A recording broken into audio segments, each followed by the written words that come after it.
நடராஜன் 7 நிமிஷம் சார் 6 நிமிஷத்துல பேசுறேன்னு சொல்லிருக்காரு. அற்புதமான ஆசிரியருக்கு பாராட்டுகள். உங்க மனசு கஷ்டப்பட்டா 8 நிமிஷமே பேசுறது சார். சிவா அன்னை தமிழின் அடியினை துதித்து அகத்தினை வைப்போம். வில் வாய்த்தது ராமனுக்கு, சொல் வாய்த்தது அனுமனுக்கு, தாரம் வாய்த்தது வள்ளுவனுக்கு, நல்ல பட்டிமன்ற நடுவர் வாய்த்தது எங்கள் நெய்வேலிக்கு என்று கூறி, எனதடி பேச்சாளர்களே, எதிரணி பேச்சாளர்களே, சைவ சொந்தங்களே, தமிழ் சொந்தங்களே, எனது தோழிகள் வந்திருக்கிறார்கள், அவர்களே அனைவருக்கும் இனிய மாலை வணக்கம் உரித்தாங்க. எதிரடியில பேசினாங்க ஐயா, அங்கேற்கனவே பேசினாங்க. அப்போதைய கதையை குலேந்திரன் சாரும் சொன்னார், அங்கேற்கனவே சொன்னார். அப்ப அந்த திருநாவுக்கரசரின் பெருமையை உங்களுக்கு விளக்குவதற்கு இல்லறத்தில் இருக்கக்கூடிய அப்போதையர்கள் தானே கிடைக்கிறார். திருநாவுக்கரசர் அப்போதையர்கள் பையனை பாம்பு கடிச்சது, அதை காப்பாற்றுற துறவரமா இருந்தா கூட அந்த திருநாவுக்கரசரின் பெருமையை உங்களுக்கு சொல்லுவதற்கு இல்லறத்தில் இருப்பவர் தானே. அடுத்தது இவங்க சொன்னாங்க, குலேந்திரன் சார் சொன்னாரு, நான் ஸ்ரீவித்யா மேடம் வீட்டுக்கு போனேன், ஃப்ரிட்ஜில் 2 புடவை கொடுத்துருந்தாங்க. நான் உண்மையை சொல்லிடுறேன், அவங்க ஒழிப்ப நாங்கள் அவங்க பக்கத்து வீடு தான். இவருக்கு தெரியாம அவங்க மனைவி 2 புடவை கட்டி வச்சிருந்தாங்க. அந்த புடவை கட்ட இடமே இவங்க வந்துட்டாரு. உடனே நம்ம கிணத்தை தூக்கிட்டு ஓடி வந்து புடவை என்கிட்ட வந்து ஃப்ரிட்ஜில் வச்சுக்கோடாங்க. நானும் வச்சுக்கிட்டேன். இவர் இந்த பாடுபடுத்தினா இவர் துறவரம் தான் பேசுவார். அவருக்கு கொடுத்தா அவங்க மனைவி புடவை, ஆனா அவருக்கு அது தெரியாது. நடுவர் அவர்களே, இளையான்குடி என்ற ஊரில் மாரநாயனார் என்றவர் இருக்கிறார். அவர் சிவத்தொண்டு செய்வதுதான் அவரது தலையாய கடமை. அவர் செல்வந்தராக இருக்கிறார். அனைவருக்கும் சிவானடியார்களை அழைத்து அன்னதானம் செய்வது அவரது கடமையாக வைத்திருக்கிறார். செல்வந்தராக இருந்தவர் காலப்போக்கில் வறுமை சூழலுக்கு தள்ளப்படுகிறார். அப்பொழுதும் அன்னதானம் விடுவதை அவர் நிறுத்தல. வரலாம் கூட்டு போட்டுட்டே அன்னதானத்துக்கு கூப்பிட்டு இருக்கார். ஒரு நாள் இரவு மழை பெய்கிறது. சிவபெருமான் சிவனடியார் வேஷத்துல வர்றார். வந்து பார்த்தா அவர் இன்னும் பொட்டு அரிசி இல்லை. உடனே என்ன செய்யறார், அன்னைக்குதான் விதைச்சிருந்தார். அதை போய் தோட்டத்துல எடுத்துட்டு வரா. மனைவிட்ட கொடுத்து சுத்தம் செஞ்சு சமைன்னு சொல்லிட்டார். அடுப்பெரிக்க நெருப்பு வேணும், நெருப்பு இல்லை. வீட்டுல இருக்கிற மேல இருக்கிற கூரையை பறிச்சு கொடுத்து சமைன்னு சொல்றாரு. அவங்க சமைக்கிறாங்க. பணியோடு சமைச்சு அமுது படைச்சு சாப்பாடு போடுறாங்க. சிவபெருமான் காட்சி பெறுகிறார். நல்லா பாருங்க, அந்த சிவனுக்கு அங்க அந்த உணவு படைப்பதே அந்த இல்லறம் தான். அந்த இல்லறத்தில் இருக்கின்றவர்களால் தான் நீங்க கேட்கலாம், துறவரத்திலே அன்பு இருக்கே. சரி, அப்ப சிவநெறி காட்டுகின்ற வாழ்க்கை நெறி என்ன? எனது தோழி அருமையாக சொன்னார், அன்பே சிவன். அப்ப இந்த நிகழ்வு உங்களுக்கு என்னத்த சொல்லுது? நாம் இறைவனை அடைவதற்கு செல்வம் தேவையில்லை. நம்மிடம் இருக்கக்கூடிய சிறு பொருளை அடுத்தவருக்கு தூக்கி கொடுப்பதால் தான் இறைவனை அடைய முடியும். அன்பே சிவம். இதுதான் சிவநெறி காட்டுகின்ற வாழ்க்கை நெறி தத்துவம். இதைத்தான் வள்ளலார் அழகாக பாடியிருக்கிறார். அன்பெனும் பிடியுள் அகப்படும் அலை, அன்பெனும் குடில் புகும் அரசே, அன்பெனும் வலைக்கு உட்படி பரம் பொருளே, அன்பெனும் கலத்தவர் அமுதேன் பார்த்தார். சிவநெறி காட்டுகின்ற வாழ்க்கை நெறி அன்புதான். அந்த அன்பை துறவரம் எப்படி தரும்?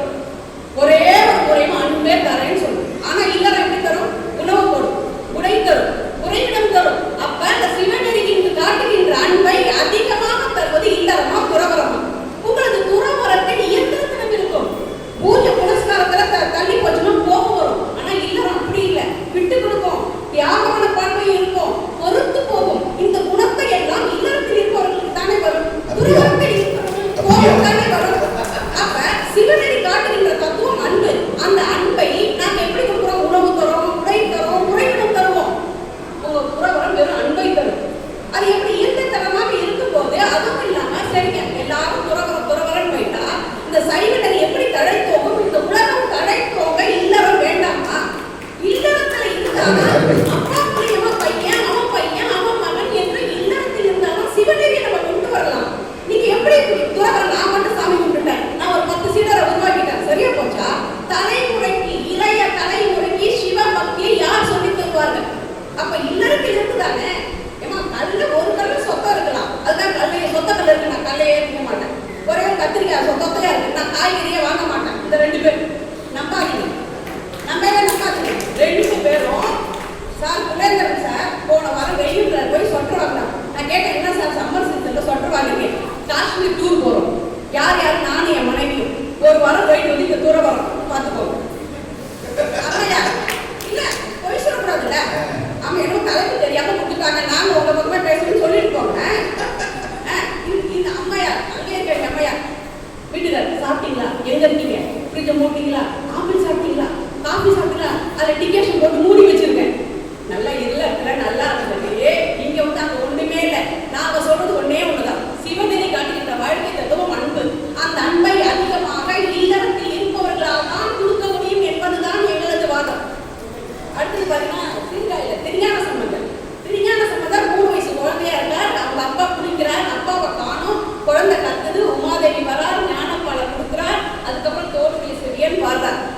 ஞான சம்பந்தருக்கு காட்சி தந்தது இறைவன் துறவரத்துல இருந்த போதா?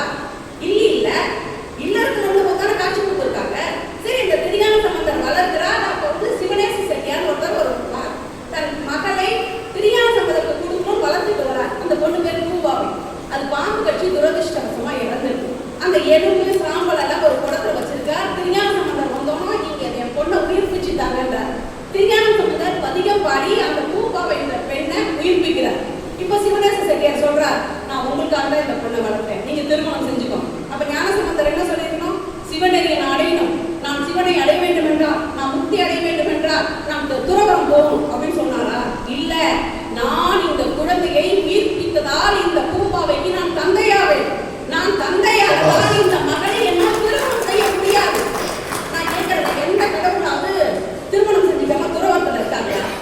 எல்லா கடவுளும் சிவபெருமான், பார்வதி, முருகன், பிள்ளையார் குழந்தைகளோட சந்தோஷமா இருக்கும்போது தன்னுடைய தொண்டனும் தன்னுடைய சீடன் மட்டும் துறவரத்துல வரணும்னு எந்த கடவுள் சொல்லுச்சு? இந்த ரெண்டு குழுவும் தான் சொல்லுச்சு, வேற யாரும் சொல்லவில்லை. மாணிக்கவாசகர் நரியை பலியாக்கி விட்டதும், விட்டுக்கு மண் சுமந்து பிறம்படி பட்டதும், இறைவனை இறங்கி வந்து எழுத்தானை தொட்டதும், வள்ளலார் சன்மார்க்க நெறி பெற்றதும், மனிதனே இறைவனுக்கு சொன்னதும் திருவாசகம். அதற்கு ஏன் திருவாசகம் என்று பெயர்? தொழுது அடி அடைந்தவர்கள் தொண்டரான போது அழுது அழுது அடியவர்கள் அன்பரானதால் அதற்கு திருவாசகம் என்று பெயர். அந்த திருவாசகத்தை எழுதிய மாணிக்கவாசகர் எந்த மார்க்கத்தில் கடவுளை வணங்கினார்? திருஞான சம்பந்தர் மார்க்கம் அப்பா பிள்ளை, சுந்தரர் மார்க்கம் தோழர் மார்க்கம், திருநாவுக்கரசர் மார்க்கம் தொண்டர் மார்க்கம், மாணிக்கவாசகர் மார்க்கம் நாயகன் நாயகி, தலைவன் தலைவி. அவர் கணவன் மனைவியா நினைச்சு நல்லா வணங்குறார். நீங்க நான் இப்போ பூசலாரை நான் ஞாபகப்படுத்துறேன். பூசலார் இதயத்தில் சிவபெருமான்காக கோயில் கட்டுகிறார். நம்ம உடனே நீ இதயத்துல தானே கட்டின, நீ கீழே கட்டல, அது கோயிலே இல்லைன்னு சொல்லல. இறைவன் அந்த கோயிலுக்கு இன்றியமையாக கொடுத்து கும்பாபிஷேகத்துக்கு நாள் குறிக்கிறார் என்றால் மனதில் ஒன்று நினைத்தால் அது உண்மை. அப்ப இங்க மாணிக்கவாசகர் இறைவனை நாயகின் நாயகி பாவமாக பார்க்கிறார் என்றால் அது மனதில் அப்ப ஒரு துறவியாக இருந்து கொண்டு ஒரு மாணிக்கவாசகர் இல்லறத்தில் இருப்பது போல நாயகன் நாயகி பார்க்கிறார் என்றால் நீங்கள் இங்கு என்ன புரிந்து கொண்டிருக்கிறீர்கள்? மாணிக்கவாசகரே இல்லறத்தை ஆதரிக்கிறார் என்ற வலுவான கருத்தை உங்கள் முன் வைக்கிறேன். சொன்னாங்க திருவள்ளுவர் வந்து துறவரம் எழுதினாங்க. துறவரத்துக்கு திருவள்ளுவர் 10 குறள் தான் எழுதினார். இன்பத்து பல்கு 25 அதிகாரம் 250 பாடல் எழுதியிருக்கார் என்பதை எதிரடிக்கு ஞாபகப்படுத்துகிறேன். நீங்க சொன்னீங்க இல்லறன்னா ரொம்ப புலேந்தர் சொன்னார், எங்கெங்க நல்லா இருக்க எல்லாம் போய் கண்ணு போட்டுருவோம் ஆமாமா அப்படியெல்லாம் போய் சொல்லிக்கிறாங்க. உண்மையில எல்லாம் நல்லா ஜாலியா இருக்காங்க. எங்க வீட்டுக்கார எங்க வீட்டுல மூதேவி அப்படின்ட்டார். நான் உடனே டென்ஷன் ஆகி என்னது மூதேவியா அப்படின்னேன். உடனே ஒரு மூவ் என்றால் நகரு, தேவி என்றால் தலைவி, நகரு தலைவி அப்படின்னு சொன்னார். நீங்க மனசுக்குள்ள எது வேணாலும் நினைச்சுக்கோங்க. நானா அவர் சொன்னதை உண்மைன்னு தான் நினைச்சுக்கிட்டேன். இதுதாங்க வாழ்க்கை. ஒரு நிமிஷம் சண்டை போடுவோம், ஒரு நிமிஷம் பேசுவோம், அடுத்த நிமிஷம் ஓடிக்க உட்காந்துட மாட்டோம்னா உங்க இல்லத்துல இல்லாத இனிமே என்னங்க துறவரத்துல வந்திருக்கு? ஒண்ணுமே கிடையாது. நடுவர் என்னை பாட சொன்னார், அதனால் பாடுகிறேன்.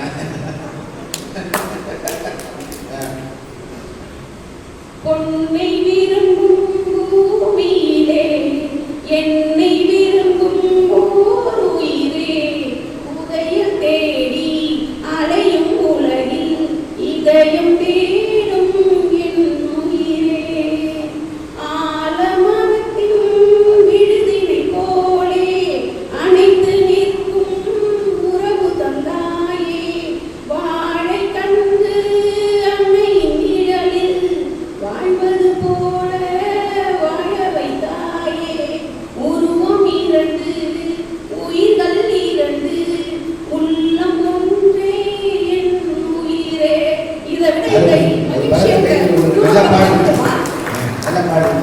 எனவே எப்பொழுதுமே இல்லறத்தில் சிறு சிறு சண்டைகள் வரலாம். புலேந்தர் சாமியில் அவர் மனைவி கேட்டாங்க, நெமிக்கினே நீ நேற்று பார்த்தா நாளைக்கு நீ எமிக்கி நீ வந்து 4000 அனுப்பியிருக்க, 2 நாள் முன்னாடி 8000 அனுப்பியிருக்க, இன்னைக்கு பார்த்தா 2000 அனுப்புறேன். யார் அந்த எமிக்காக நீ தூக்கிட்டு வந்துட்டாங்க. அவர் உடனே எப்பமா அது எமி இல்லமா இஎம்ஐ அப்படின்னார். இப்படி புரிந்து கொள்ளாமல் இருப்பதனால தான் இவர்களுக்கு துறவரம் என்று பேச வருகிறார்கள். இல்லறத்தில் இருந்து கொண்டு இறைவனை அடைவதுதான் அதிகமான அன்பை இறைவன் பக்கம் செலுத்த முடியும் என்று கூறி நல்லதொரு வாய்ப்பு நல்கிய நல்ல உள்ளங்களை பாராட்டி, முடியாது என்பது மூடதனால் உன் விரல்கள் 10 மூட